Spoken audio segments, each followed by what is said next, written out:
It's showtime, folks. Welcome in, Chase and Big Joe, 1025, 1063, the game on this Thursday. We are live today at the Omni Nashville Hotel. We're in the lobby by the Guitar Pick Bar, which is brand new, and it is fantastic. He's Big Joe Dubin. I'm Chase McCabe, Dr. Crane, Nick Frazier on the ones and twos back at the studio. Sean Mark is here as well. What's up, JoJo? What's going, man? Good to see you, buddy. Hey, it's good to see you. I don't know if you saw, but last week you went to Metallica. Did you see what happened last night? No. Evidently, they played at Virginia Tech Stadium for the first time, and they did Enter Sandman, and the video will give you chills, man. Yes. 70,000 people in that stadium because Virginia Tech made it their walkout song, and it was just so cool. So it was fun watching that because I know you were there last week, and was it when they played Enter Sandman, people lose their mind? They did when they played it on Saturday, and it was awesome. I mean, it was really cool. You know what else is cool? What? I mean, shoot, go ahead. Yeah. Say it. So we're at the Omni Nashville Hotel. Shout out to our good friend Todd Rodermel. So we're here, and then I'm walking in, and I see this guy walking out. I'm like, God, he looks familiar. And I realized that it's the lead singer of Lynyrd Skynyrd. And I'm telling you what, Chase and I go outside. It's like, hey, man, you're a vital part of our youth. I mean, you and the band and everything. And I'm telling you, Johnny Van Zant couldn't have been any nicer. He was awesome to us. He was gracious, and I'm not saying he's never not. I've only met him one time, but holy cow, man! So it made his day. I mean, it was cool. And I was telling you, the first concert I went to at Starwood Amphitheater was Lynyrd Skynyrd with Bret Michaels as the opener. That's not awesome. Poison, but Bret Michaels. That is so awesome. Yeah. Yeah, so I mean that was really cool. So my buddy that we went to that concert together, my dad took us. I sent him the picture, and he goes, "Well, he's just a little feller." Yes. But no, he was super nice. Yeah, that was really saw cool. The shirt. Maybe he's listening. Shout out to Johnny Van Zandt. Yeah, hey, Johnny, just call him whenever you want to, and we'll talk to you. 615-737-1025. Which leads into a thing. We'll get into the whole world of sports today, but just a celebrity that you've run into that was just so much nicer than you possibly imagined. I've told you about Garth Brooks. Garth Brooks, to me, is one of the most gracious people I've ever met. Opportunity to interview was just fantastic. I mean, it's not like I was expecting anything bad from him, but he asked more questions to me than I asked to him. Right. I don't know. You can tell when somebody's genuine. Yeah. And I just, that kind of made my day. It was really cool. Good way to start things. Good vibes going into the show. But we are live today at the Omni Nashville Hotel here at the Guitar Pick. Yeah. No, okay. I keep wanting to say Kitchen Notes, but we're just outside Kitchen Notes. So if you come down here, you'll see us in the lobby. Joe's going to be taking bags and up to rooms here in a minute. Doing all that, right? Celebrity bellhop. Our good friend on Twitter, Rocky Top Buck, says of our picture, we put a picture out of us and Johnny Van Zandt. Says, I thought that was AJ Styles for a minute. Is that what he looks like? A wrestler? Yeah. He does kind of look like AJ Styles. Oh, man. That's good. Yeah. So Dr. Crane, we might have to have some Lynyrd Skynyrd. Will do. Flair today. Dr. Crane, are you familiar with Lynyrd Skynyrd? Because you're a youngin'. Yes, I am, Joe. Okay. Sorry about that. Name 2 songs that they have sung, not named Sweet Home Alabama or Freebird. That's a great question, Chase. I don't know. Give me 3 steps, baby. Simple Man. I mean, I have CDs that are in my dad's Cutlass that I listened to as a kid, but I don't have them on me. Hey, hang on. Your dad has a Cutlass? That's awesome. Yeah, with the T-tops, glass T-tops. Oh, nice. That's really cool. 1984? Yes. The black one with the red stripe on it. It's really nice. Why are you holding out on us with this? Well, I don't know. It's a family heirloom at this point. My brother drove it throughout high school. I ended up having to drive an 04 Jeep, and yeah, that's about it. That is about it. Good stuff. That's great stuff. Hopefully that brightened your day. I don't know. It did. It really did. Thank you. It did. So have you been watching either the Stanley Cup playoffs or the NBA playoffs at all? Okay, that's what I thought. You know, I get my updates from Ian Safar. Yes. That's how I get my what's going on in the NBA. NBA and NHL world, the Game Center updates. Well, I will tell you, the Winnipeg Dallas series is going to be fantastic. Mikko Rantanen scored a hat trick again last night as the Stars beat the Winnipeg Jets 3-2. It is the late game, and then Toronto took a 2-0 series lead on Florida, winning that game 4-3. NHL playoffs have been fantastic. They're always, It's just always been great. awesome. So Winnipeg had more points. They won the President's Trophy, right? Correct. Is that curse still out there? Oh yeah. Okay. I think so. I mean, the Predators won it and lost in 7 games to Winnipeg that year. Yep, in 18, right? Yeah. Had they won that, who would they have played? Vegas. Is that the year Vegas won the Cup? No, that was Vegas's first year. Okay. They lost to Barry Trotz and the Washington Capitals. That's right. But I think the Predators would have won that year. Okay. I mean, we had the what if game the other day with the Titans, like if they beat the Bengals, and we all said that they would have won the Super Bowl. I mean, I think there'd be a Stanley Cup in Nashville. Does the Preds win in 17 if Johansson doesn't get hurt? Yes. You think so? Yep. I think so. He had that compartment syndrome injury, which just Somebody else just had that too, I think. But yeah, no, I think if Johansson is available for the Cup final, well, and there's so many what ifs with that series because, like, as some of our listeners said the other day, you know, if they don't call that goal back because of the offsides, the phantom offsides, like, I think that changes that whole series too. Yeah. But, you know, that doesn't happen. Was that the game where Crosby pounded Subban's head in the ice? Or was that It was here? game 1. Okay. Yeah, I mean, it was the first game up there, and Laviolette was incensed. He was. So was Foyle, actually. But, yeah, so, I mean, look, you can play this game all day long, ifs and buts. Yeah. But that's right. It is what it is. We like doing that. I remember Pekka, that game 2 was terrible. Right, and then he came back here, and then yeah, he was okay in game 1, and then just kind of had a meltdown. Then 3 and 4, he was dynamic. I mean, Yeah. that was boom. He was so good in that. Oh well, man, it's maybe one day again. So Dr. Crane, what is it that there's some quarterfinals coming to Geodis Park in August? Is that what I understand? What is this? Aston Villa, who's an English Premier League team, they're going to be playing in a friendly August the 2nd at Geodis Park against Nashville SC. So that'll be interesting. I guess, obviously, August is the European schedule. A lot of the club teams right now are ending their seasons domestically, and then the Champions League final is going to be, I believe, in June sometime.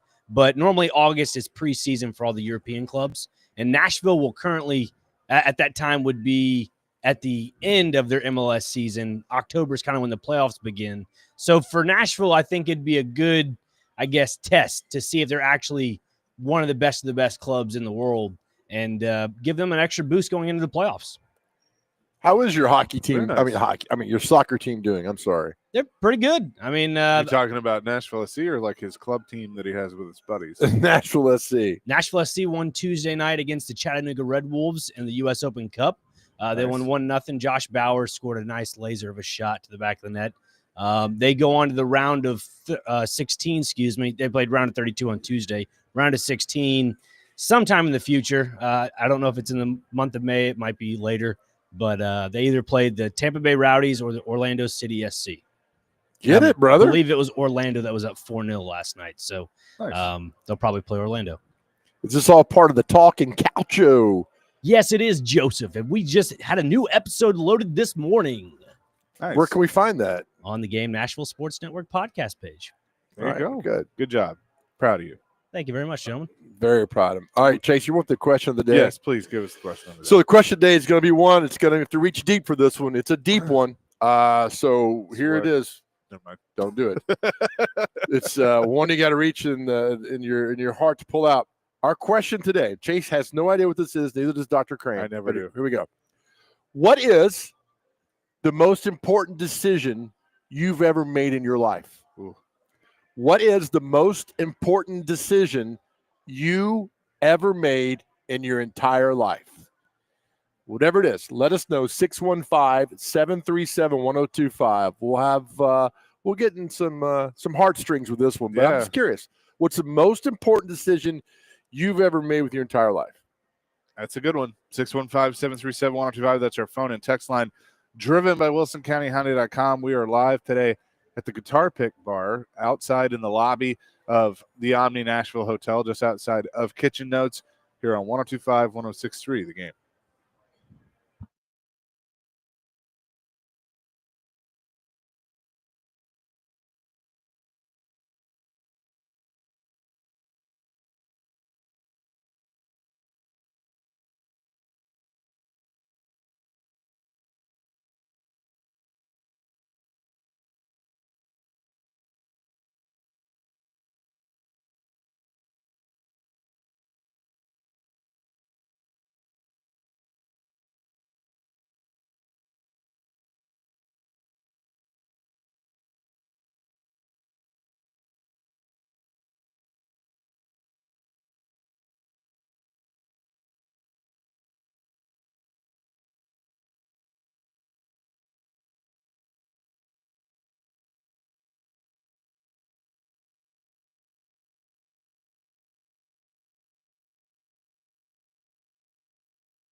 Chasing Big Joe, 102.5, 106.3 the game here on this Thursday.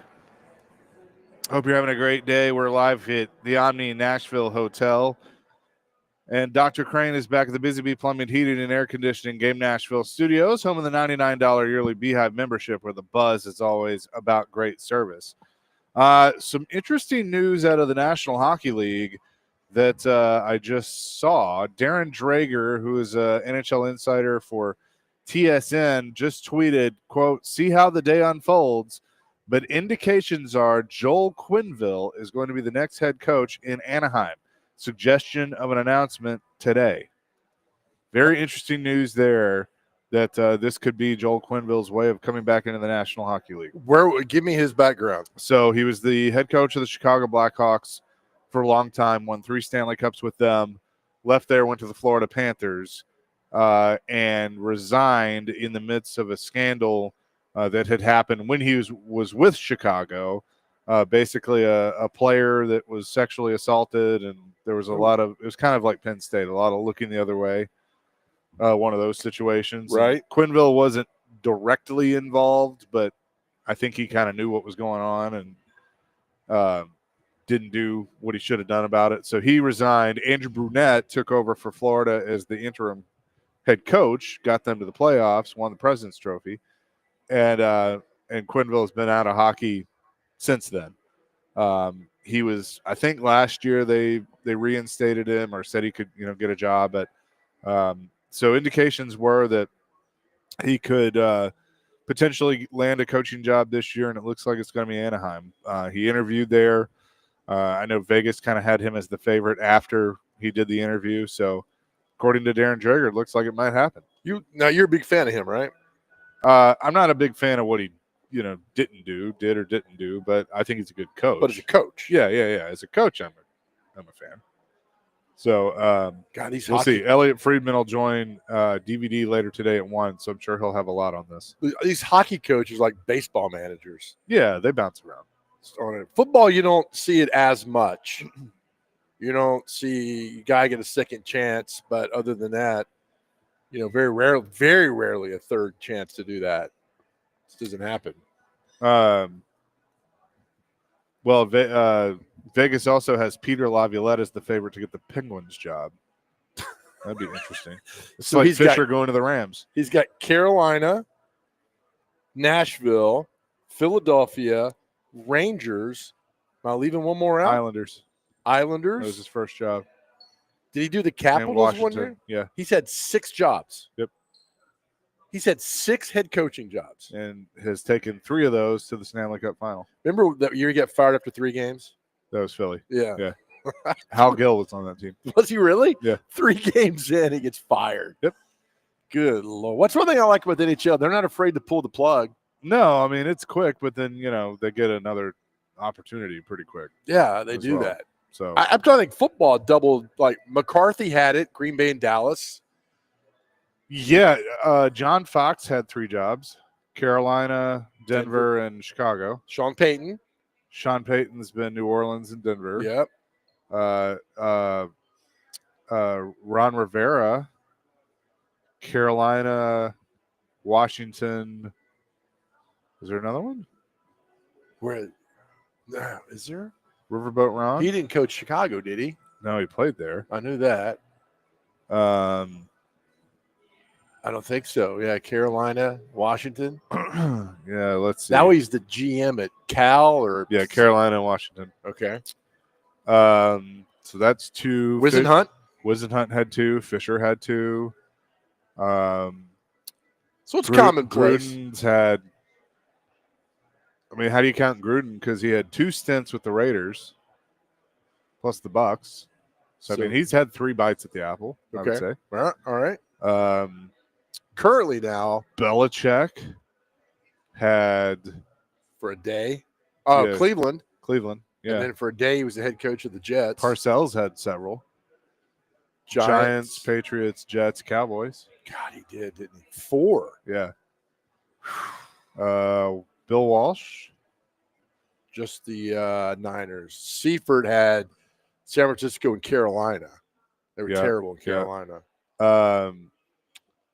Gary Kubiak. Houston and Denver. Won a Yeah. Super Bowl at Denver. So So 2 is commonplace. 3 not so much. yeah, 3 is pretty rare. I'm trying to think of. There was another one that I just had, and I just Holmgren. Seattle, Green Bay, Schottenheimer, Kansas City, San Diego, I think he had 3. Cleveland. Cleveland. That's right. Yep. Yeah. So they do get these chances to do that. It depends on the coach, though. Like the ones that we have said that have had 3 bites at it are pretty good coaches. Malarkey. Yeah. Jacksonville, Buffalo, here. Mm-hmm. I like Malarkey. Yeah, I always thought he kind of got a raw deal in just about every job he had. That's still, I think, the most bizarre press conference after they beat the Chiefs. Yeah. Because I didn't go. I mean, another crew went, and I remember watching the press conference live. I'm like, oh, this will be great. They won their first playoff game since 2003.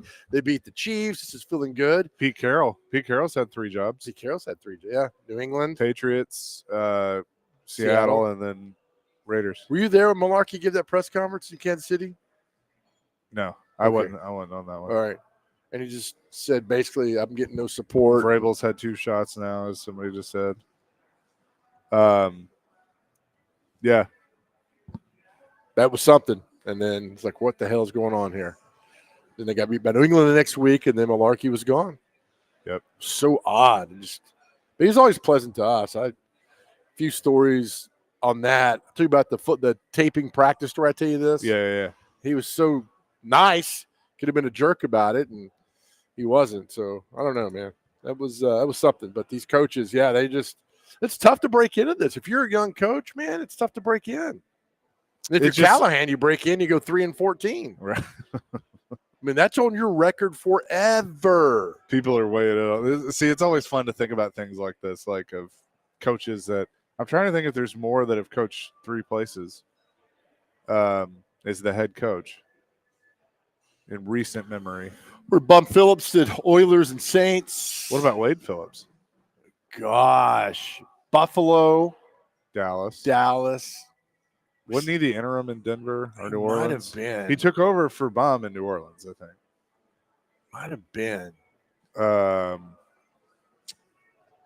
I think Buffalo and Dallas. Let's see. He was the interim head coach in 85 with New Orleans. Head coach of the Broncos, 93-94. Head coach of the Bills, 98-2000. Interim head coach of the Falcons in 2003. Head coach of the Cowboys, 07 and 10. Interim head coach of the Texans in 2013. And now he is the head coach of the San Antonio Brahmins, whoever that is. Look up Romeo Crennel. That is also a good one. Because the interim, it's funny. We talk about interim coaches. You look at Tennessee, the Vols. So you go back from Heupel to Pruitt. You remember who was before Pruitt head coach? The dude from Michigan. Yeah. Keep on. You got this. He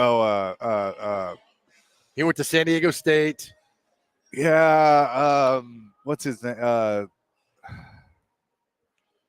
I know exactly who. It'll come to me. Brady Hoke. Yeah. Thank you. So if you're an interim head coach, you are officially a head coach. All right. Romeo Crennel. Browns 05 to 08. Chiefs, he took over as the interim in 11, but was the head coach in 12. Texans took over as the interim in 2020 and basically had it that whole year. So he was 3. That's 3. Yeah. That's 3. Just got to hang around and get the one. job. Bill O'Brien. He had. I think just the Texans. Right? I think so. Yeah. Because now he's at Boston College. Andy Reid's had 2, Kansas City and Philly. Right. Yeah. Okay. So sometimes there's an exception to the rule with some of these. Sure. Bill Callahan. Somebody said, has Bill Callahan only been a head coach one place? Yeah, Raiders and then Nebraska. And he's had a few college jobs, I think. Did he go? No, it's Frank Solich went from Nebraska to Miami. Marty Schottenheimer. Ohio University. We said Marty Schottenheimer had 3 jobs. Todd Bowles has had 2 jobs. Jets and Tampa. Raheem Morris had Tampa Bay and Atlanta. And Atlanta.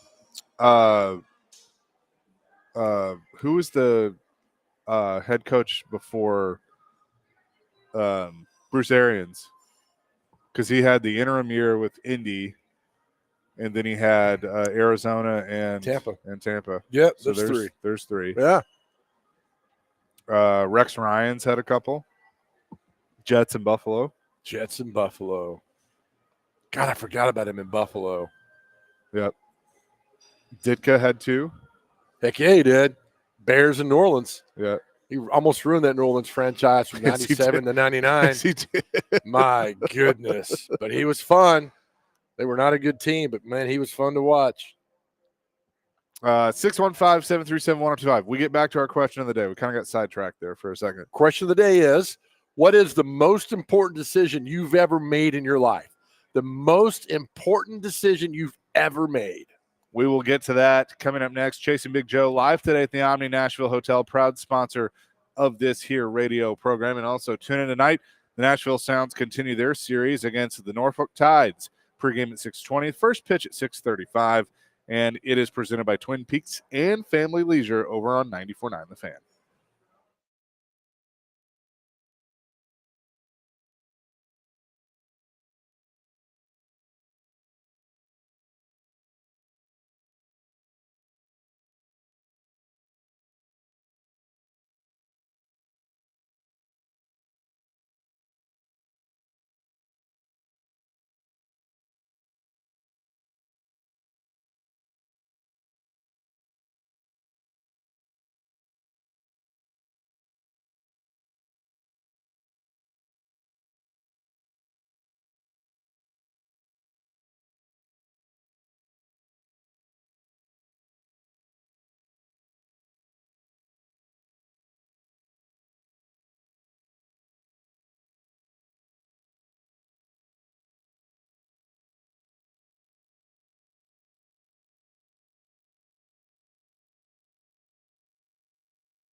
The vocals of Johnny Van Zant, chasing Big Joe, 102.5, 106.3 The Game on this Thursday. We're live at the Omni Nashville Hotel.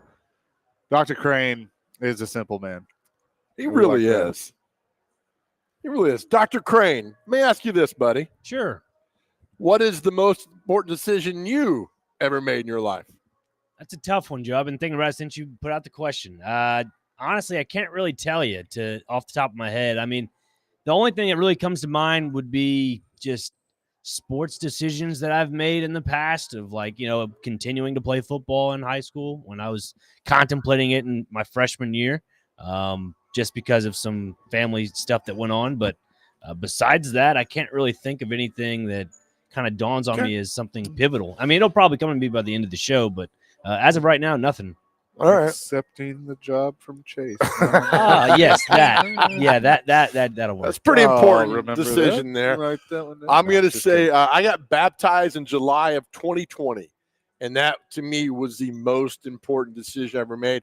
Also, years ago, I made a decision to stop drinking every single night, which really helped my clarity in life. Yeah. So that was 25 years ago. I was thinking through how this. I mean, to me, it's what I'm doing now. I made a decision to stay. There were some opportunities, and ultimately, I stayed put, and it's been the best thing I've ever done. Look at that. See? So, Little prayer, a little it was faith. very, very, very important, and I couldn't be happier and love what we're doing here. So you were like me. I had opportunities, TV-wise, to leave. Very good opportunities. Sure. But I couldn't leave my daughter. Yeah. Right. I've been divorced, and I didn't want to leave.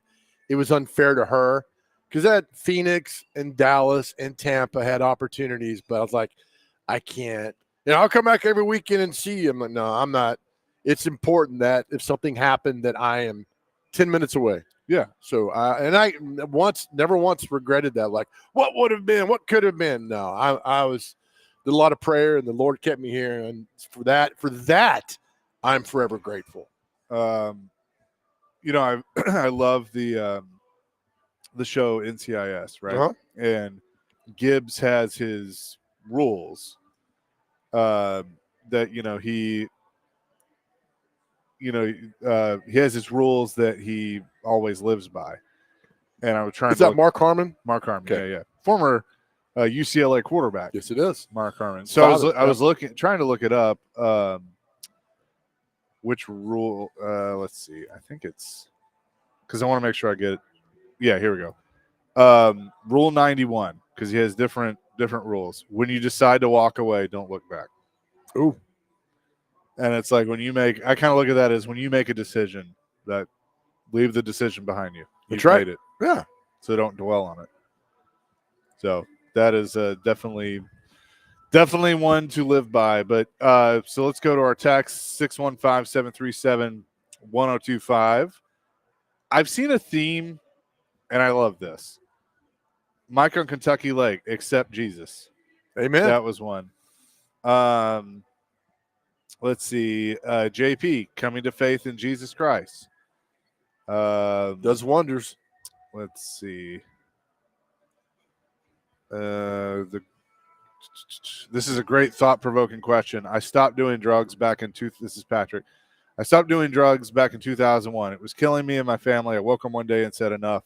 Always loved the show. Oh, strong. It's It's a good strong. It's the moment of clarity. You realize, what in the hell am I doing? And that can do that. So those are all important decisions which get your life going. You mentioned about don't look back. That's the, Sodom and Gomorrah. And God said, don't look back. And she did. And Use your Lot's computer. wife. Huh? Oh, is Use that my your computer? I think so. Okay, talking back to me then. Don't look back, man. I talk all the time. Don't look back because my bad there, pal. It's okay. Don't let a bad yesterday ruin a good today. Look at us, man.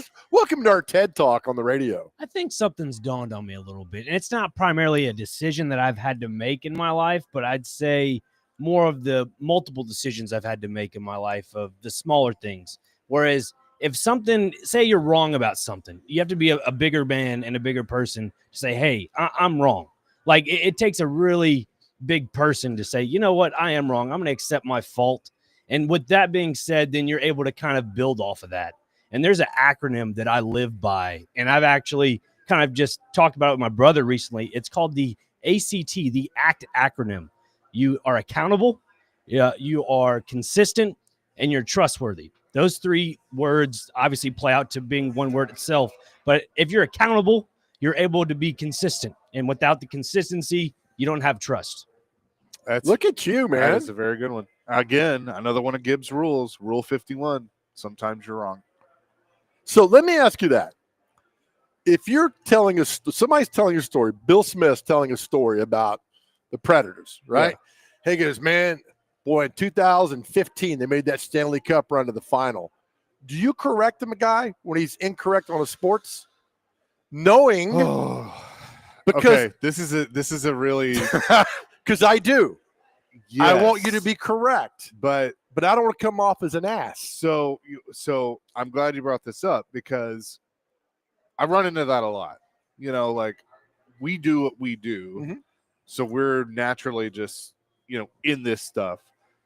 And I'll hear like one of my friends or something say something that's not factual, and it like immediately I'm like, that's not right, and so, but I don't want to come across. Because I've had instances before where I've been like, no, actually, it was this. Like, oh, sports good. Gotta be Mr. Right every time. And it's like, no, I just be factual. You know, you're wrong. So I usually kind of let it go for a second. And then if they say it again, I go, actually, it was 2017. Yeah. I mean, I have to. I can't. I don't make it a scene. But the best part is when I've had this happen a few times where it's usually like somebody like at the bar or whatever. Yeah. That's like, oh, I'm right about everything. I'm never wrong. And they're like, oh no, it was 2015. Like, yeah, dude, I worked it. It was 2017. Yeah. That's when I pull that out. That it's like, I don't make a scene. I won't call you out in the middle of if you're a jerk to me, then I will bury you. If you're telling that story, I'm like, oh, by the way, it's 2017. That's the inflection in your voice. But it happens all the time. And I don't do it all the time, but it's just like, I want you to be right about this. Yeah. And things that go on, and it happens all the time with sports things or years and play. I know a lot of people don't remember the plays, but if you're adamant, like one time this guy argued with me that Chris Johnson's rookie year was 2006. And it was not. No. I mean, he argued me nonstop.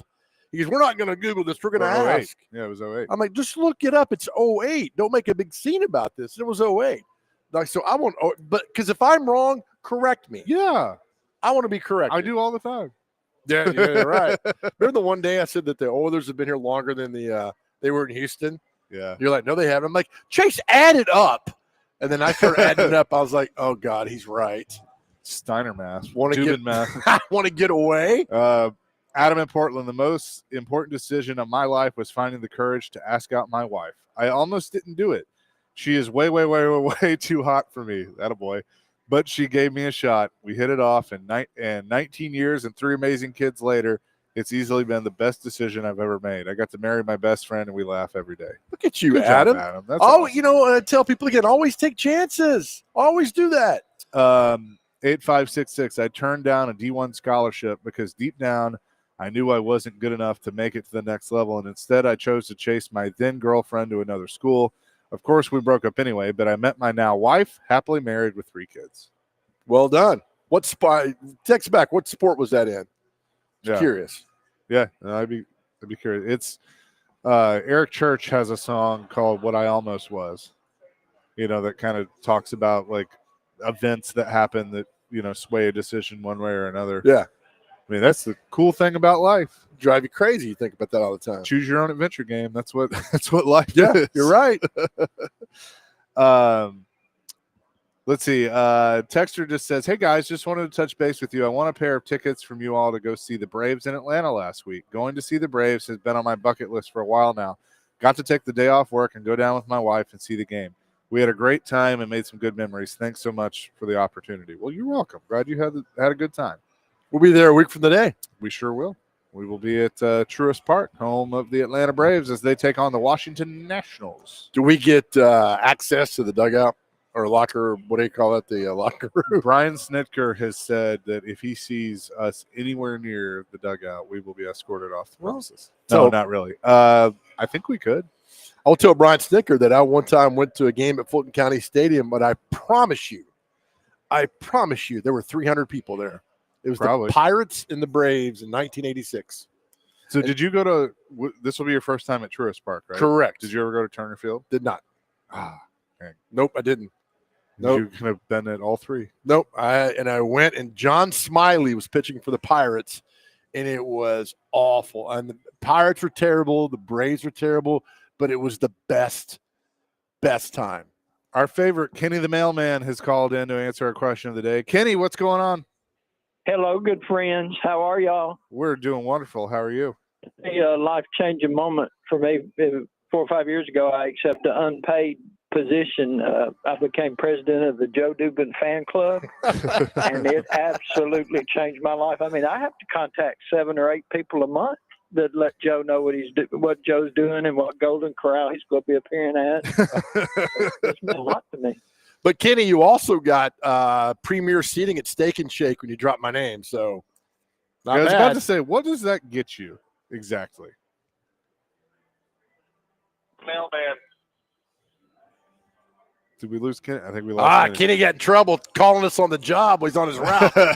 Hey, yo, I was just delivering some papers out here in Bellevue, and I saw something going on, and this deer came across, and I wanted to pet a deer, so I got out of the mail truck, went over and petted the deer. I said, hey, deer, what are you doing today? And he said, Mr. Kenny, I'm just having a good time and enjoying life. And I said, well, you go about your way and watch out for hunters around here, but it's not really hunting season in November. So I got back in my truck and headed back down to deliver more mail.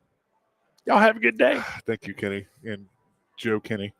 What happened to Kenny? Is Kenny okay? He's fine. Did Eric finally take him out? I don't know. 615-737-1025. More coming here from the Omni Nashville Hotel. Also, it's your opportunity to sign up to play or sponsor by going to 615open.com. It's benefiting Folds of Honor, presented by Gary Force Acura at Hermitage Golf Course on Thursday, May 29th.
An underrated Skinner song, I think. Tuesday's gone. Chasing Big Joe, 102.5, 106.3 The Game.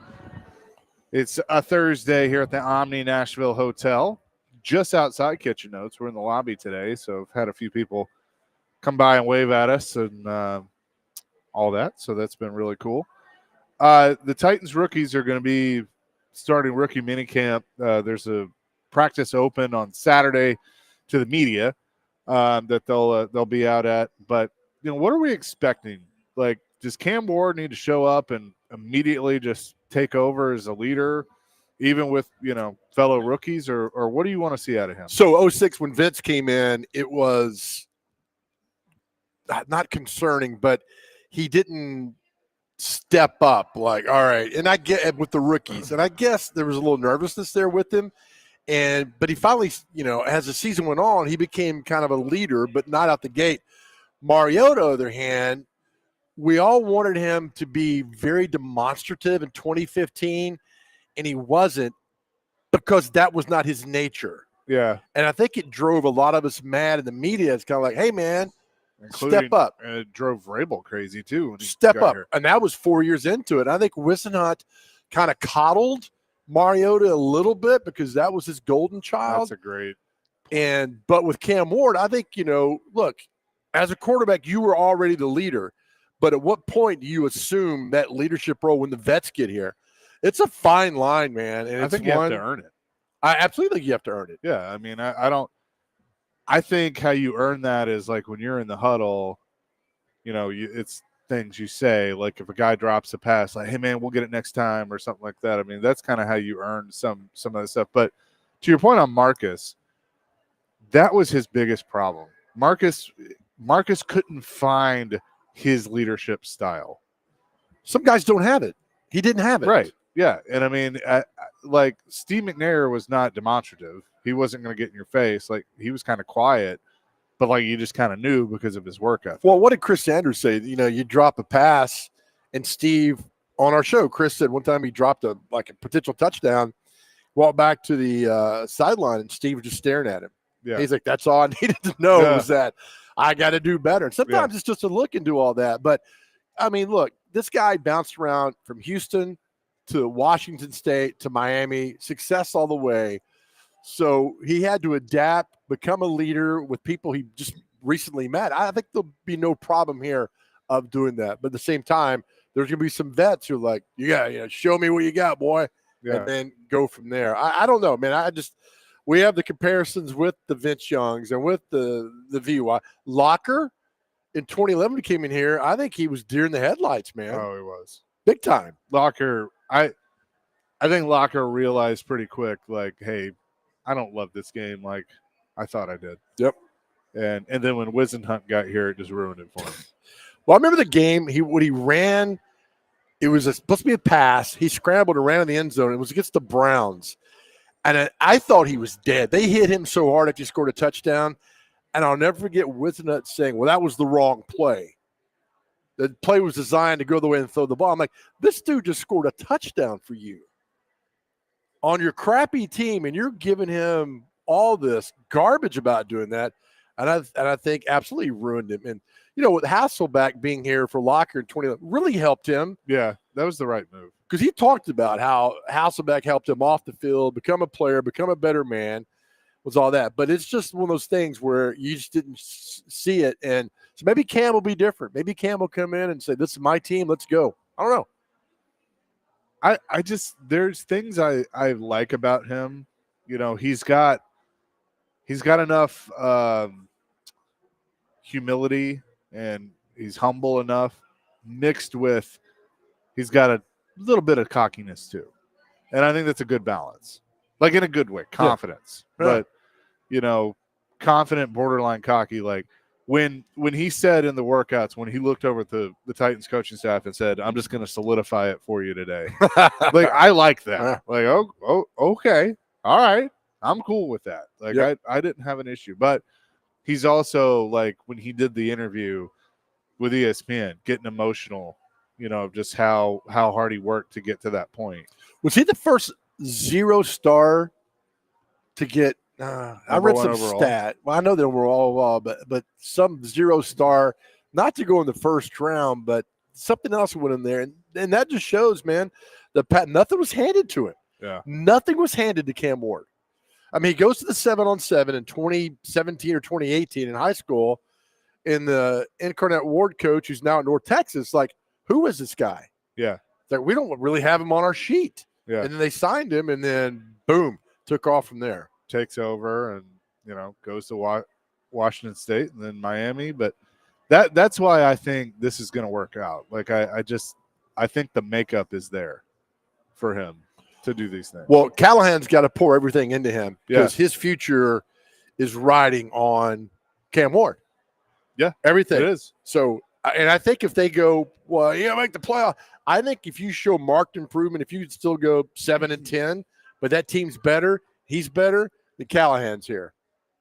The question I have, we can talk about this coming up next, is I know the fans are going to harp on record. They're going to look at the record and go, they went 7-10, fire him, whatever.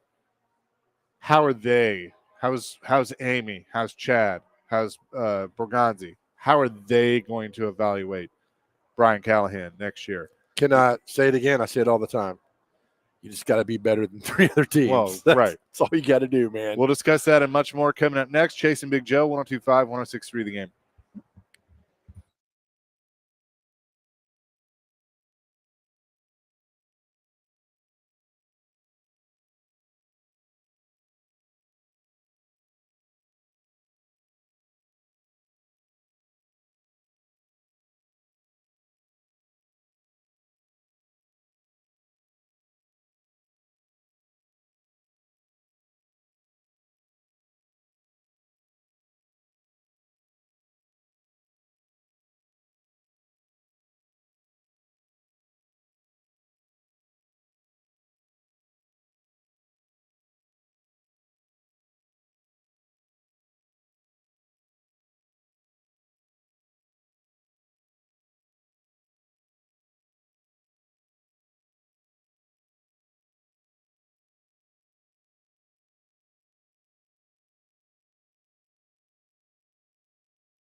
Hour number 2, Chasing Big Joe, 102.5, 106.3 The Game on this Thursday. We're at the Omni Nashville Hotel, just outside Kitchen Notes. We're here in the lobby by the Guitar Pick bar, which should be open here in just a little bit, but is a new thing that they have here at the Omni, so really cool to check that out as well. He's Big Joe. I'm Chase McCabe, Dr. Crane, Nick Frazier back at the studios on the 1s and 2s. Sean Mark is our on-site engineer. Sidetrack for a second, because we've been known to do that here on the show. So I'm like, where I'm seating, I can see the check-in desk and everything, and I just started thinking like there's families and some couples and looks like business people, and I'm going, if they've never been to Nashville before, they just standing there like thinking like, man, what are some cool things I want to do? Just trying to get in the mind of a tourist, because I've never been a tourist in my own city. Well, I would tell you, working with these travel groups down here, they want to do one thing only. Broadway? Absolutely. They don't care about anything else. No restaurants. No, where's the best barbecue? Nobody cares. They want to go to Broadway. Because you know what?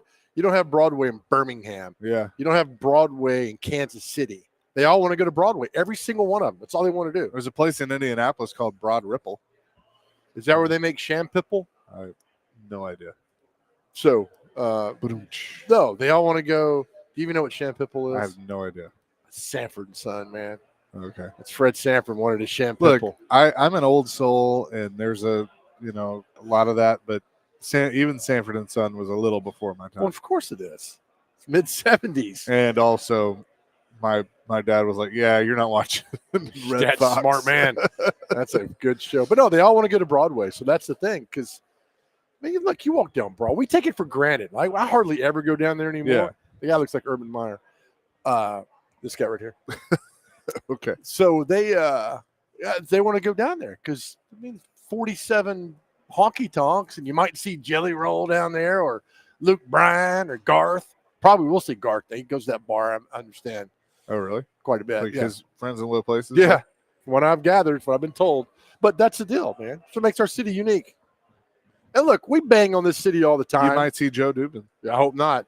We bang on the city all the time, but it's still a pretty damn cool city. Yeah. It is. It is a damn And cool it's city. better because the Preds and the Titans are here. Yeah. I mean, look, Truly is. that is 100% true. So speaking of the Titans, I heard the conversation this morning on Robbie and Rex Road, and also with Charles Robinson from Yahoo Sports, who joins them every Thursday at 8 o'clock, and basically of how long the leash is for Brian Callahan. And, basically everybody has said the commitment needs to be there, because it's not only, if you let him go, you're not only changing him out, but the quarterback coach, the offensive coordinator, guys that Cam Ward is going to be working with on a daily basis.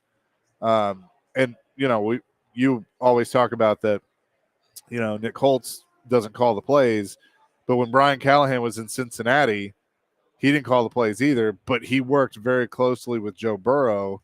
It was a key part of his development. So I could see that kind of being the same thing here. And so I do wonder if that conversation has been had of, hey, look, we're not going to make this change. We're going to give you at least 2 years. I disagree. If they go 2-15 and they're an absolute horrible, horrible team, worse than last year, and he's made some really dumb coaching decisions, Sure, then he's out. he's out back. So let's don't play the game like, let's play and see. Let's just see what happens. Hope for the best. Look, Give him everything he needs to succeed and go forward and turn this team around. And then we'll sit here and eat crow because we thought Brian Callahan should be going after 1 year. I'm fine with that. usually Make me eat crow. Usually I would tell you a loss is a loss. And that's like, you lose. But I do think that this organization, the front office, the ownership, they're going to look at the nature in which those losses occur. If it's a close game and they just, you have the rookie quarterback that's trying to make a play and he throws a pick at the end of the game, okay, you were in it. All right, we'll make a note of that over here.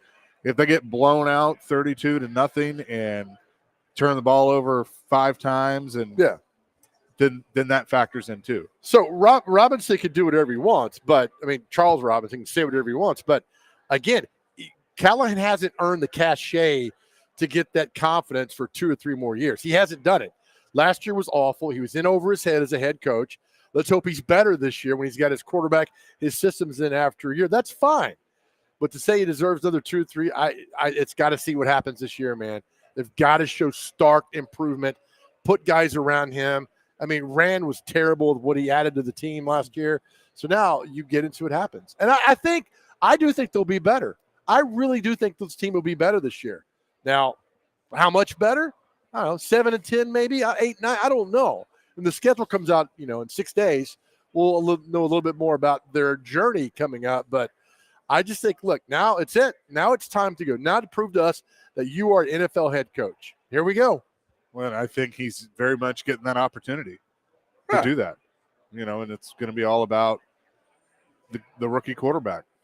I found this to be interesting. So we always love when Trevor Maddich goes on Stillman and Company, Yes. right?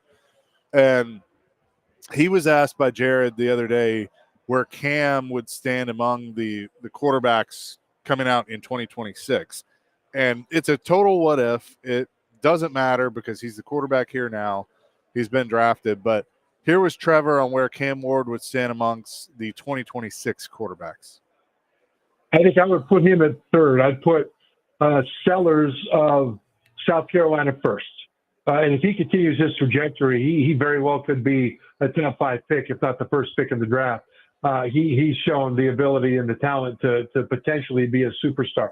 Nussmeier is an NFL team's dream because he sees things from an NFL quarterback's perspective. He comes from an NFL quarterback family, and he's got a lot of years in college football to be able to operate within a system and distribute the ball NFL players would want to distribute.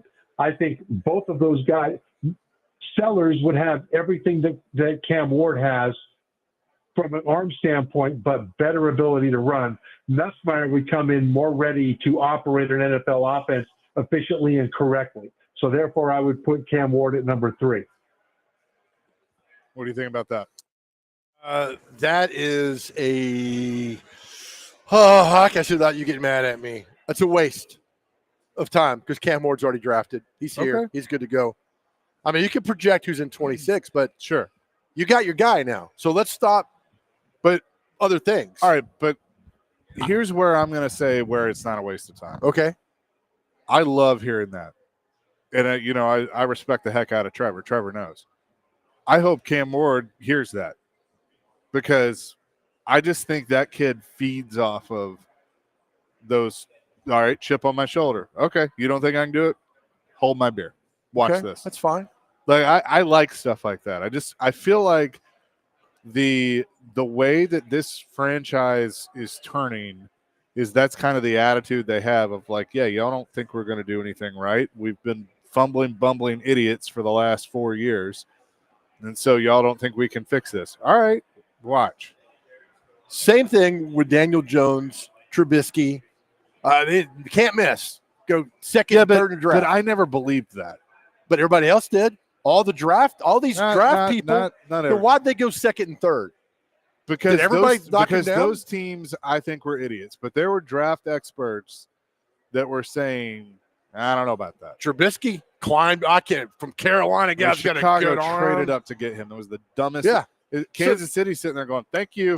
Thanks. Appreciate that. So you don't know until you know. I know that sounds kind of really, thought provoking. When you know, you know. Right. As I've said. Ricky makes fun of me for it. He's your guy now. You can't look at 26. Look at the now. I tell people all the time, live in the present. Let's live in the present with this football team. We can't look what happened in 24 and 23.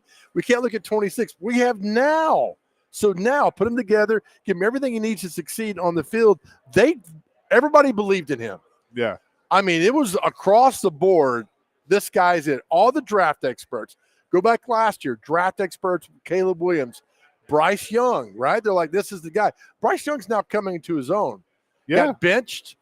Was kind of overwhelmed with everything. He was on a terrible team in Carolina, and look what happened. They got him going. Got a good coach in there now who believes in him, a good offensive coach. I think the same thing is with Cam Ward. Just build around him, give him confidence, during training camp, throw everything at him. Everything at him. Oh, you throw as much as you can at him. I and agree with that. play the preseason games, play the joint practices, do all that stuff. So by the time you hit the first game, it's like, oh, okay, I've already seen this. I know what to do now. So Callahan's got a daunting task ahead of him in preparation for this young guy. Daunting task, but he knows what he's doing. Evidently, he's been around these other quarterbacks. See what he can do this year. He's been around your favorite, Don't say it. Peyton Manning. Man, Brian Callahan came in the last part of my career in Denver over there. I was going to win a Super Bowl anyway. And he said, just get out there and get the jugs machine. I said, man, that's all right. I mean, I don't know what's happening. Thank you. And that's it. Chase, do you remember the old wrestler? It was like a tag team. They were called Biscuits and Gravy or something.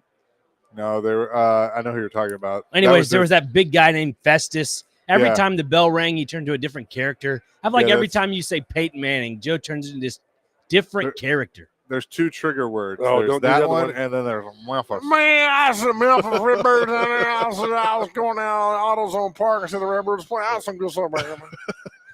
It's like Every that. time, man. What was the name of that? Their theme music was Biscuits and Gravy, but their forget what their. Dang, I have to look that That's up. old time, Dr. Crane. Well, that's Yeah. where my memory went. Well, it's the early mid 2000s.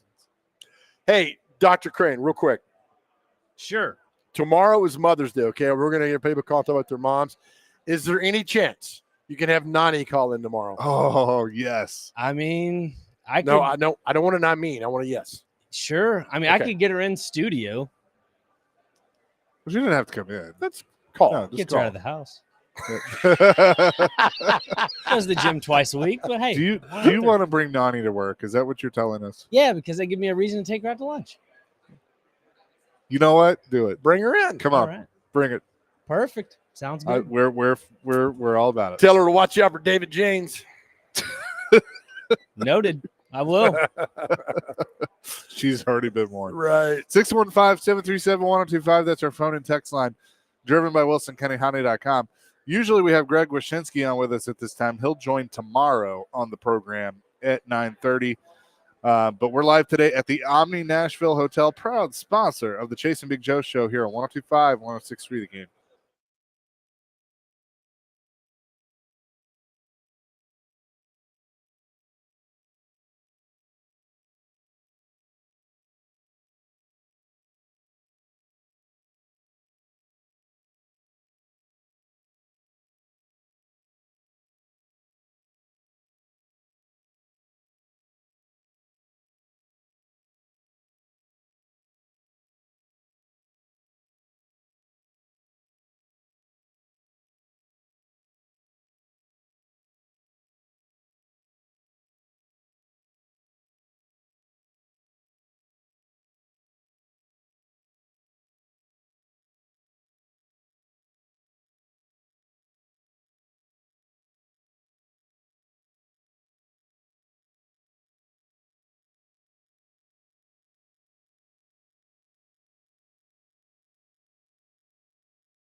I knew you were going to play that. Chase and Big Joe, 102.5, 106.3 The Game here at the Omni Nashville Hotel. All right, so what's their tag team name? I don't see it anywhere. They're just Jesse and Festus. Jesse and Festus. That's what it was. That's just what they went by. Yep. I remember it now. I believe I think Jesse's no longer with us. Did you guys see in that video there are a few hogs? Yeah. Vince McMahon was all about having like a lack of a better words, redneck kind of tag team, like the Godwins and then Jesse and Festus. Your blue collar tag The team. Daltons. They were the Daltons for a while. That's right. Nothing wrong with that, man. Yeah. Okay. No, they're both all right. Who am I thinking of? They're both still around. Anyway, that's that's a sidetrack. Job. Oh, by the way, I found out it's Chris Sanders' birthday Today? evidently so. Thank you, Facebook birthdays. Otherwise, I'd never know when anybody's birthday was. Well, we should have had him on today instead of. I just saw it like 2 minutes ago. Well, we will have to tell him tomorrow. Happy birthday. Yep. It sure is. And you know who? There's another local celebrity, George Plaster. Today's his birthday? Yep. Wow. Happy birthday to me. That reminds me. I forgot to do something. So thank you. Thank you for reminding me of that. All right. I saw this on, I get these emails. This is from bookies.com. And it is about the 2025 SEC schedule and what teams are going to travel the most from a mileage standpoint. Okay. So if you look at the schedule, first glance, who do you think travels the most? Oklahoma. Oklahoma is second with 7,034.34 miles. They go across, or they'll take 5 trips across 6 time zones, averaging 1,406 miles. Their longest one will be over 2,000 miles when they take on Temple. Oh, okay. How about South Carolina? South Carolina is fourth. Dang. 5,927.56 miles. Florida. Florida is third. 6,170.66 miles. The number one has to be Texas A&M. Texas A&M is fifth. 4,848.46 miles. Their longest trip being to Notre Dame. I'm trying to do the outliers.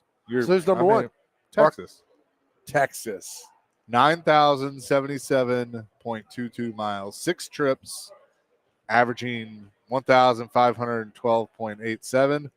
6 time zones, and their longest one will be to the defending. Wait, 6 time zones? There's only 4. Well, I guess because of how many times they go across the time zone. Thank you for the animated. You're welcome. If you're watching, I don't know what to do with my hands. I don't understand that then. So it's Eastern, Central, Mountain, Pacific. Yeah, but I guess it's how many times they cross them. Okay. Yeah. All right. I guess so. Yeah. What's her longest game again? Texas? Ohio State. Ohio State. Ooh, that's going to be a good game. Is it really like, I guess so, total 2,000, over 2,000 miles, like back there and back? I would think. Yeah. No. To where? To Columbus. No. Can't be that far, right? 2,000 miles? Hell, around the planet's 25,000 miles. All right. Well, hang on. Let's see. Google Maps. Austin, Texas. Let's see. Just a moment. It's all right, man. Talk amongst yourselves. From Columbus, Ohio to Austin, Texas is 1,236 miles. Okay. So it's longer than that to go up and come back. Yeah. 2,500 miles. Yep. Okay. That's crazy. You would come through Nashville if you're on the bus. They ain't on the bus. No. Or back in the day on the train to get there and do all that stuff. Yeah. So I guess Vanderbilt would be 16th on this list? The Vanderbilt Commodores are not. No, the last team on this list, of course, the Georgia Bulldogs. All right. It's So in order: Texas, Oklahoma, Florida, South Carolina, Texas A&M, Auburn, LSU, Arkansas, Mississippi State, Vanderbilt, Missouri, Alabama, Tennessee, Kentucky, Ole Miss, Georgia. Okay. I told you the question we had a long time ago. What 2 SEC schools are the closest? Remember? Is your memory working for this one? Which 2 SEC schools are the closest in distance?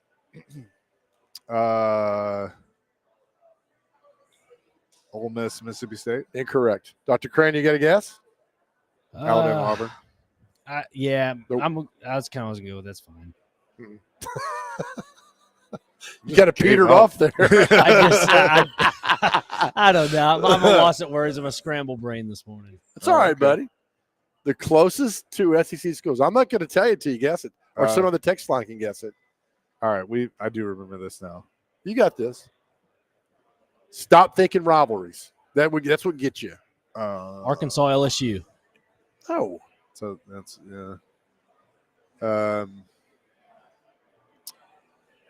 Arkansas. I don't know. it is Mississippi State and Alabama. Yeah, okay. Those are the 2 Makes closest ones. That- Although I know A&M and Texas aren't 80 miles away from each other. So that's up there. But there it is. Yeah, so Vanderbilt will travel 3,678.42 miles, 5 road trips, averaging 735.68 miles a trip. And their longest one, 1,498 when they go to Tejas. Okay. So they got to go to Virginia Tech, to South Carolina, to Texas. But Yeah. Tennessee, their longest trip is to Florida, 890 miles. Oh, wow. Yep. Remember one year, Tennessee had 8 home games, played Vanderbilt at home, or Vanderbilt on the road, Memphis, like 10 other games were in the state of Tennessee.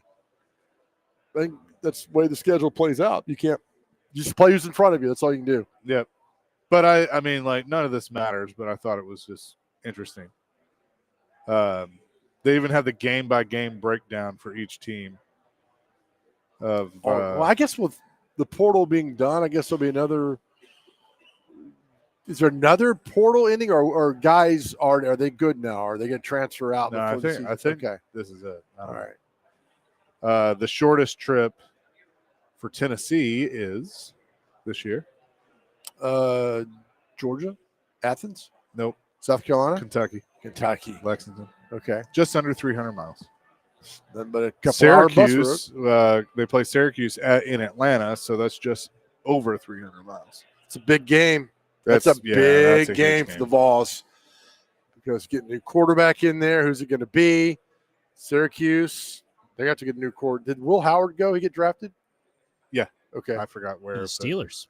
Steelers. Yeah. Steelers. I think they may have their franchise guy that people don't think about. Mike has a question for us. I'm going to see the Savannah Bananas with my girlfriend this Saturday at Nissan Stadium. That's sold out, by the way.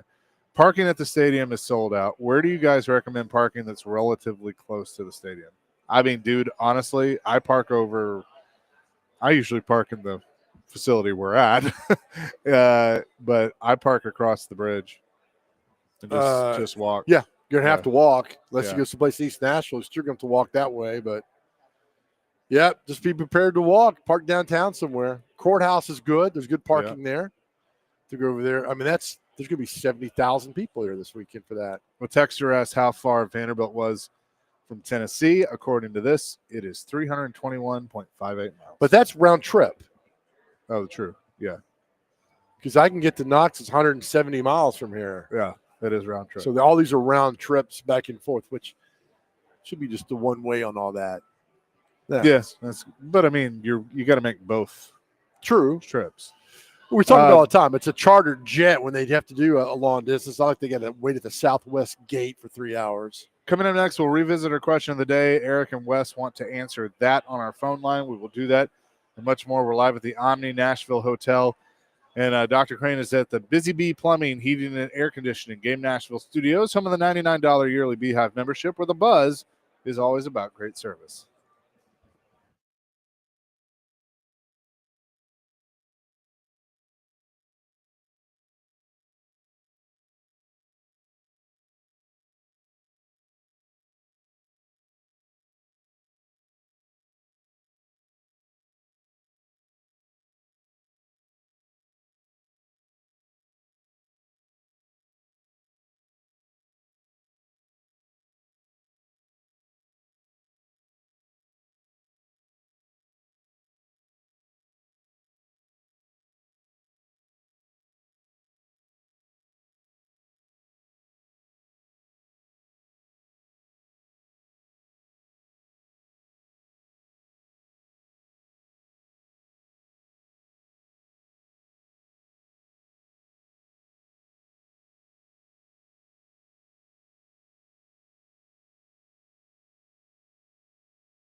Chasing Big Joe, 102.5, 106.3, the game here on this Thursday. He's Big Joe. I'm Chase McCabe. We're at the Omni Nashville Hotel. Little insane in the brain coming back. Very good. Good job, Dr. Crane. Showing your palate there. Thank you very much. That was good. Let's go back to our phone lines driven by WilsonCountyHonda.com. But first, Joe, our question of the day. Yeah, what's the most important decision you've ever made in your entire life? The most important decision you've made in your life. Let's go to Eric, who wants to answer that. Eric, what's up?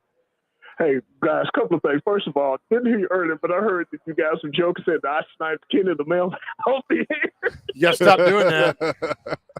Look. Yeah, and I'm going to get to the question. Man, I heard, and I guess you got to answer the question about the Godwin's tag team. I know one of them's name definitely was Luke.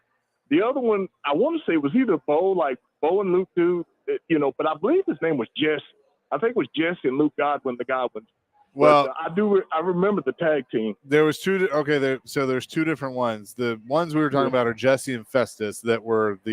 Yeah, that's right. You're right. Yeah, Jesse they were something different. The Godwins were Henry-O and Phineas.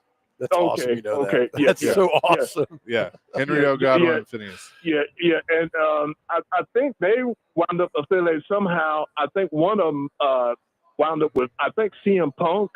And then eventually turned into, and I think he wound up wrestling as part of the Gallows. Luke Gallows. He's Luke Gallows. Yeah, Festus is Luke Gallows. Yeah, that's true. Yeah.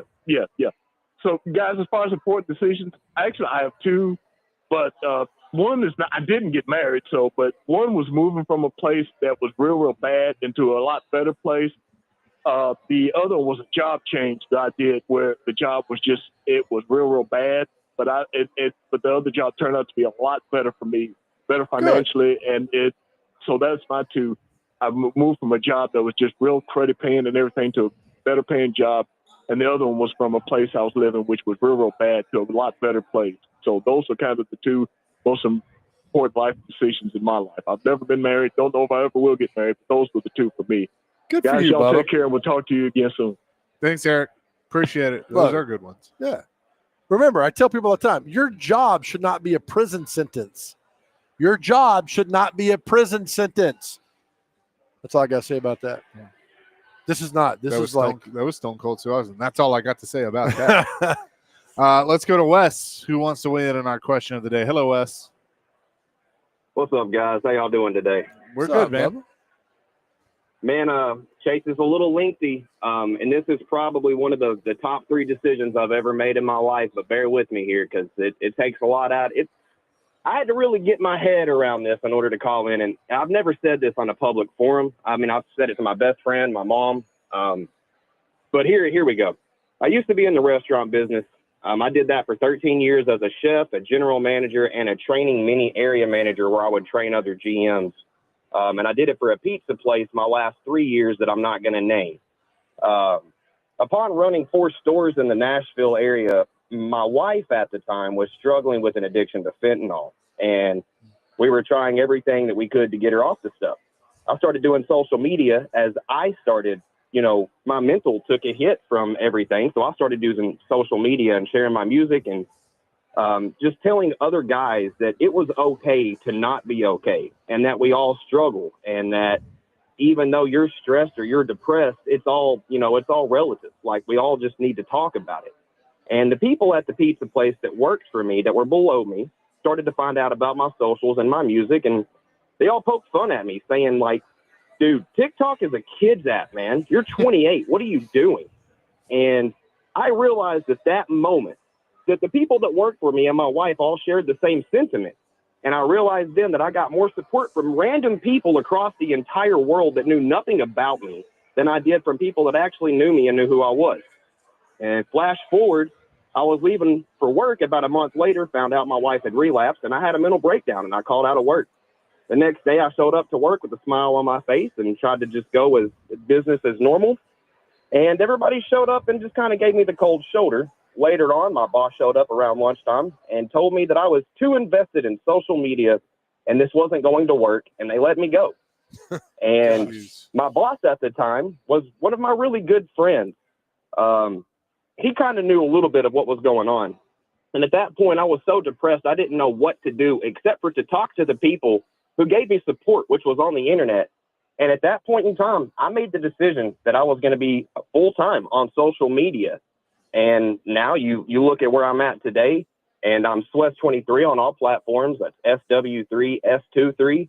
And without having TikTok or a social media account, I wouldn't be able to survive in this economy. And that's probably the best decision that I was forced into. And I'm so thankful every day that I don't place pepperonis on a pizza anymore.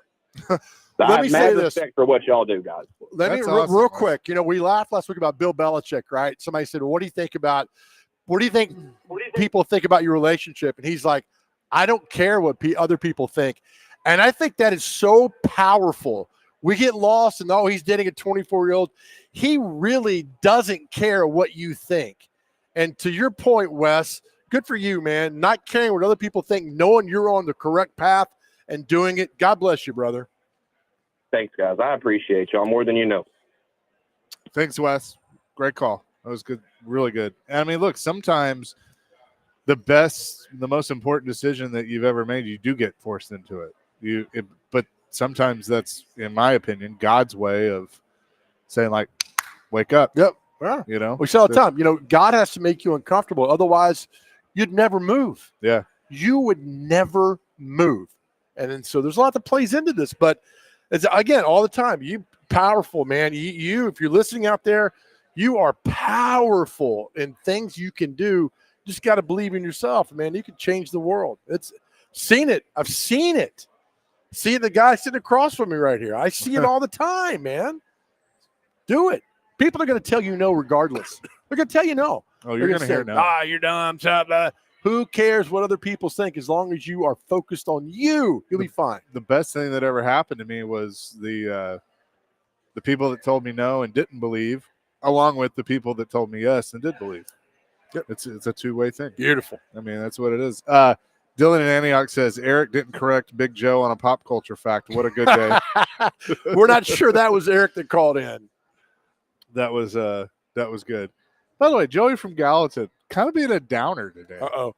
I can't watch the Bananas baseball games. It's a mockery of the sport in my eyes, and it's corny regardless. To each their own, though.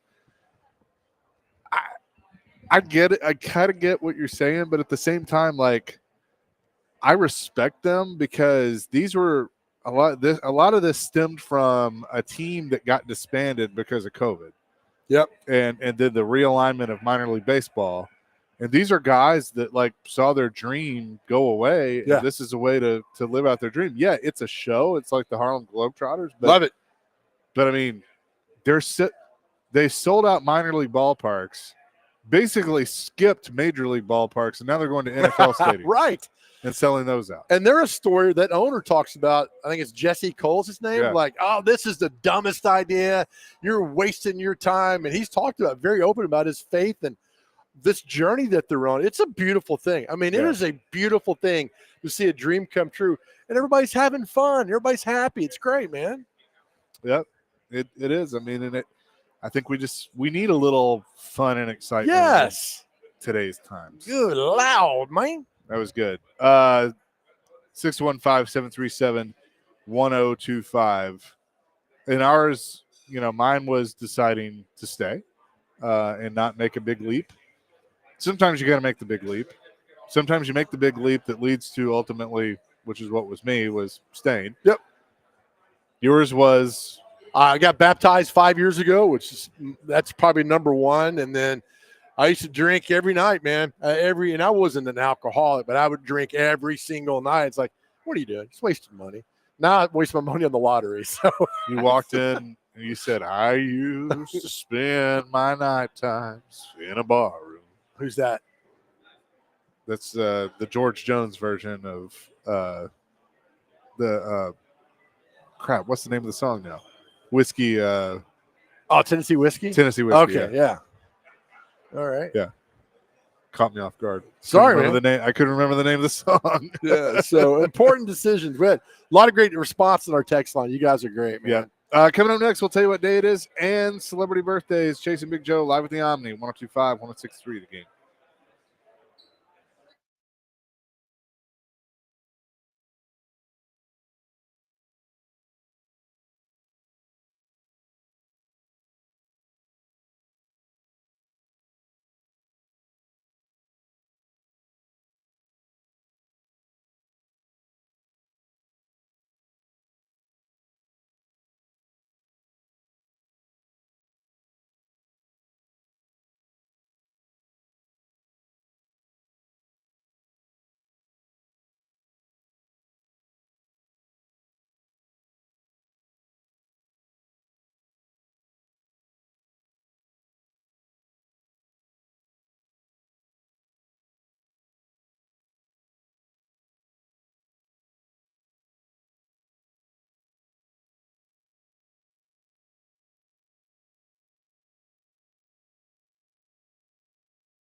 Nashville's best deal of the week is celebrating National Barbecue Month. Get a $50 gift card to Central Barbecue in Capitol View for half off right now. $25. Do the math for you. Try their new barbecue sampler, ribs, wings, and barbecue sliders. Go to thegamenashville.com/deals right now while supplies last. Before we get to what day is it in celebrity birthdays, Debbie wants to weigh in on her important decision. Debbie, welcome in. Good morning. Mine was having my mother and my mother-in-law both live with us the last years of their life, so they didn't have to go into a nursing home. And they were able to be cared for by people who loved them and didn't have to be separated from their families. At the time, I wasn't real sure about it, but it turned out to be a great thing to do. Well, God bless you for that. I know how you feel. One. Yeah, I do too. By the way, you need to tell your guy in California, like a couple of weeks ago, they had National Garden Naked Day. Okay. And my husband was all for it, and I told him the neighbors would probably complain. Is there a club in Nashville we could join for this? I'm curious. It can be dangerous when you're down on your knees. So, I bet. I bet so. Thank you, Debbie. God bless you, Debbie. God bless. God bless, Debbie. With that, let's get to what day is it and celebrity birthdays. Whew, all right. First one on the list, we have Free Trade Day. So I don't know. I'm continuing. I'm not going to go there. Iris Day is next. The beautiful flower. Make a Book Day. Joe does that all the time. He's a good author. I do. Yeah, I do. Good I might author. write my new book in my garden that I just discovered. Naked? Maybe. We'll see. Yeah. All right. National Children's Mental Health Awareness Day. Amen. Let's see. National Good. Coconut Cream Pie Day. Yum. Golly. National Give Someone a Cupcake Day. All right. National Have a Coke Day. Good old Coca-Cola. Coke and a National smile. Student Nurses Day. National No Socks Day. Yeah, Don't need when you're naked in the garden. You don't need socks, You don't. right? You don't. You're right. You Good don't. Lord. Watch out on that mulch, though. Oh, the next one we have is Time of Remembrance and Reconciliation for those who have lost their lives during the Second World War. Victory in Europe Day. Amen on that, baby. Let's see. The last two we have is World Ovarian Cancer Day, World Red Cross, and Red Crescent Day. So there you go. Thank you, brother. All right, time for celebrity birthdays. You got to get these within 2 years. Oh, wait, hang on. I forgot. Got to do it, Chase. Debbie threw me off there. Brought to you by Jarrett Companies, Inc., above and beyond industry standards. Visit them at jarrettcompanies.inc.com. We love Jarrett Companies. All right, our first birthday, Little House on the Prairie, Melissa Gilbert. How old is Melissa Gilbert?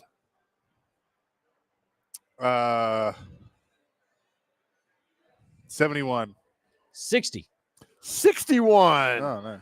Dr. Crane knows his TV shows, which, by the way, Little House on the Prairie is the worst TV show of all time. Next, singer Enrique Iglesias. Is that the I Can Be Your Hero? Yes. That one, yeah. Julio's his dad. Enrique is... Wasn't he married to Anna Kournikova? No? Maybe. Something like that? 44. 52. 50. Dr. Crane's up 2-0. He's inspired by that garden talk. It's going down here. Don't know who that is. Don't know who that is. Some Harry Potter nerd. I don't know who that is. We're going down. All right. Tony, the captain of Tennille. Tony Tennille. How old is Tony Tennille today? 79. 80. 85. She has that song, Do It To Me One More Time. Philip Bailey from Earth, Wind, and Fire. He had that great duet with Phil Collins. Easy Life. 79. 75. 74. Dr. Crane's up 3-0. Drummer Alex Van Halen of Van Halen. 67. 65. 72. Actor David Keith from Knoxville, Mike Keith's relative, I like David. was Keith. in Officer and Gentleman. I don't want to marry no Okie from Muskogee. 64. 55. 71. Jeez. Come on, Chaser. Guitar player Joe Bonamassa. 58. 60. 48. He's really good, right? I've been told. David Attenborough, a naturalist. Not the naturalist of working in a garden all natural, but a naturalist. We're never going to let this go. Sorry. 57. 55. 99. Nice. Oh, we got 4 sports birthdays now. Bill Cowher, who I do not think belongs in the Hall of Fame. You can argue me all day long. Does not belong in the Hall of Fame. They didn't ask you. They did not. Bill Cowher is 65. 60. 68. Lovie Smith, the former coach, Lovie Smith. 62. 60. 67. The greatest safety in the history of the National Football League, Ronnie Lott. Jeff Fisher's teammate, I believe, at USC. 63. 60. 66. God, can you say anything besides 60? 60. Our final birthday. Chase, you should get this one. Former Arkansas running back and Dallas Cowboy running back, Felix Jones. Wasn't he selected ahead of Chris Johnson? I think he was. I think that might be correct. 39. 50. 38. 3-1. Dr. Crane, you win. Oh, it could possibly be the worst celebrity birthday we've had in a long time. Yep, that was a bad one. Congratulations on that. That'll do it for us. It will do it for us. Hey, listen, we had a great talk today. We love your responses and answers to the greatest decision you ever make. Another great decision you can make is when you're going through something, talk to somebody. Please, on your cell phone, you can call or text 988. Reach out to somebody. We're always here for you. Always here to talk to you. So no matter what you're going through, the road gets a little bumpy, but know there's a clear path ahead. And we talk about our journeys all the time. If you're going through a rough spot and your journey's like, man, this is rough, it's okay. It's okay to not be okay. Know that we're here for you. And if something happened to you, we say all the time, you would be tremendously missed. I'm telling you this right now. You'd be tremendously missed. That's why we tell you all the time that we love you. And more importantly, more than anything else, God loves you. Amen to that. Peace, love, rock and roll, DVD. Coming up next here on 102.5, 106.3 The Game.